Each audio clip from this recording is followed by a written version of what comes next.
kokia bus ateinanti savaitė dvyniams, kokia savaitės pagrindinė energija, jūsų veikla, darbai, mokslai, jūsų finansai, kas laukia, ir santykiai asmeniniai. Pagrindinė savaitės energija kardų ketvirtukas. Būsite kažkaip tai apmąstymuose, niekur neskubėsite, netgi norėsite, kad prie jūsų niekas nelįstų, paliktų jūs ramybėje ir kad jūs turėtumėt galimybę apgalvoti, kas vyksta jūsų gyvenime. Tiesiog tokios energijos bus. Kai kam gali būti tiesiog netgi ir priverstinis toksai gulėjimas ramybėje, galbūt net ir liga gali kažkokia tai būti. Nieko labai aštraus, bet gali būti toks variantas, kai būsit priversti gulėti lovai. Gal gripas, gal peršalimas kažkoks, tai gali toksai būti.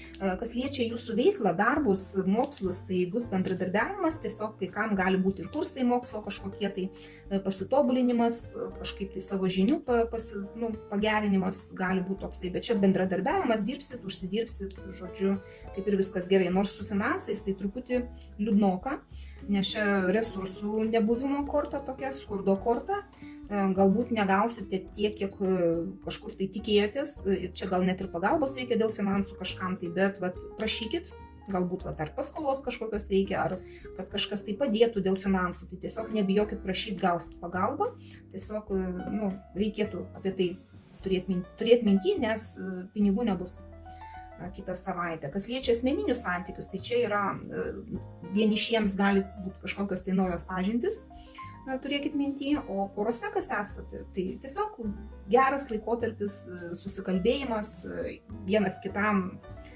kažkaip norėsite galbūt dovanas kažkokias tai daryti, vienas kitam džiaugsmą kažkokį tai suteikti, nes čia toks gražus laikas taurių 2, visą laiką apie tai, kad žmonės supranta vienas kitą, džiaugiasi vienas kitu ir jiems gera būti kartu. Tai tokia savaitė, dėkoju už jūsų laiką, širdutes ir iki sekančio karto.